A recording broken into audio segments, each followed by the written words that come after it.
मस्साजोग के सरपंच संतोष देशमुख हत्याकांड के मुख्य आरोपी वाल्मीकि कराड़ को वीआईपी सुविधाएं मिलने के आरोप कई बार लगाए जा चुके हैं। वहीं अब सामाजिक कार्यकर्ता तृप्ति देसाई ने भी इसमें हामी भरते हुए कराड़ को मुंबई की जेल में शिफ्ट करने की मांग की है। इस दौरान देसाई ने मामले के गवाहों के लिए भी सुरक्षा की मांग की। वाल्मीकि कराड जो आहे तो सध्या बीड तुरुंगात आहे।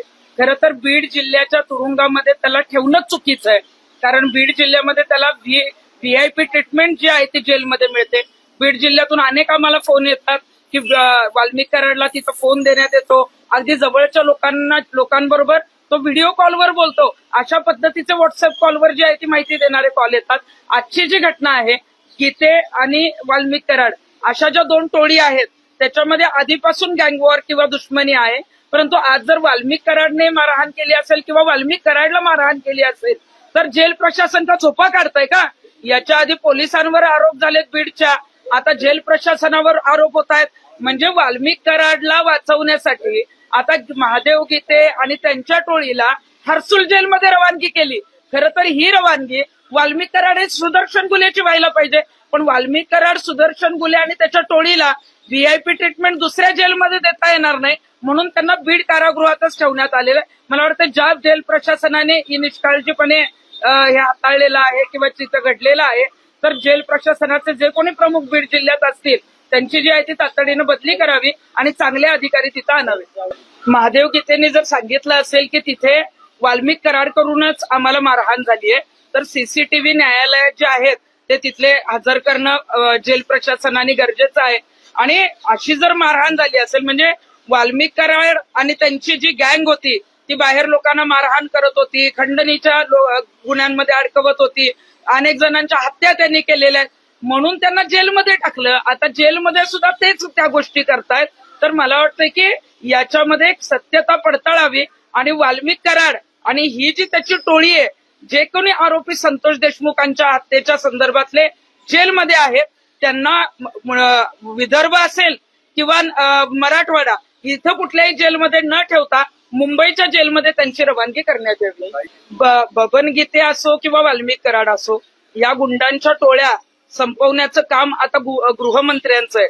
आरोपी सापडत नाही आणि सोशल मीडियावर ऍक्टिव्ह असतो, म्हणजे गृह खात्याचं पोलिसांचं अपयश आहे। आणि अशा पद्धतीनं धमक्या देणं किंवा आम्ही फार काही करतोय म्हणून दहशत निर्माण करण्याचा प्रयत्न जर बबन गीते करत असेल तर तातडीनं शोधा आणि आतमध्ये जे आहे ते जेलमध्ये त्याला टाका। मध्यंतरी कळंबच्या एका महिलेला संतोष देशमुखांच्या प्रकरणामध्ये जबाबाला बोलवलं होतं।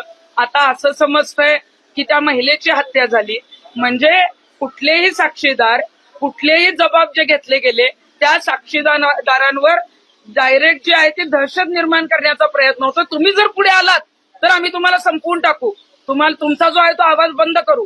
या महिलेची जर हत्या झाली असेल तर या बाबतीत सुद्धा या सगळ्यांना आरोपी करण्यात यावं, परंतु जे कोणी साक्षीदार आहेत, जे या प्रकरणात आहेत, ज्यांचे जबाब झालेत त्यांनाही पोलीस संरक्षण दिलं तर खऱ्या अर्थाने ही केस शेवटपर्यंत जाईल, या आरोपींना सजा होईल। नाहीतर अशा पद्धतीच्या जर हत्या व्हायला लागल्या, साक्षीदारच फुटायला लागले किंवा अशा त्यांना मारहाण व्हायला लागली तर ही केस जी आहे ती शेवटपर्यंत यांना जे आहे ते गुन्हेगारी म्हणून जी काही फाशीची शिक्षेची आपण मागणी करतोय ती त्यांना होईल का नाही अशी मग शंका मनामध्ये येते। दिंडोरीच्या गुरुपीठामध्ये 15 आणि 16 डिसेंबरला वाल्मीकि कराड मुक्कामाला होता असं आम्ही सांगितलं होतं।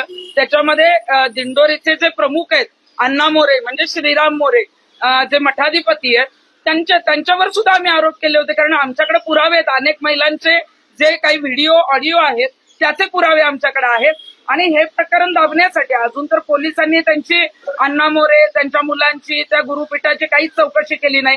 त्याला तिथं व्हीआयपी ट्रीटमेंट देण्यात आली होती। अण्णा मोरे आणि त्यांच्या मुलांना सह आरोपी करा अशी आम्ही मागणी केली होती आणि आता मात्र अण्णा मोरेंनीच या प्रकरणात मी आवाज उठवू नये म्हणून मला 50 कोटीच्या बदनामीच्या दाव्याची नोटीस जी आहे ती एका वकिलामार्फत पाठवली आहे। आणि पुढचा भाग असा आहे की ज्या वकिलाने मला नोटीस पाठवली आहे ते वकील जे आहे ते धनंजय मुंडेंचे वकील आहेत, म्हणजे धनंजय मुंडेंची जी लिंक आहे ती अण्णा मोरेंपर्यंत आहे। वाल्मीकि कराड सुद्धा अण्णा मोरेंच्या गुरुपीठामध्ये जो आहे तो मुक्कामाला होता, म्हणून मला वाटतं की असल्या बदनामीच्या नोटीसीला मी नाही घाबरत। खरोखरच अण्णा मोरे देवाचे आणि स्वामी समर्थांचा आज प्रकट दिन आहे। अण्णा मोरेंची जर बाजू खरोखरच बरोबर असेल ना तर त्यांनी अक्कलकोटच्या स्वामींच्या समोर यावं.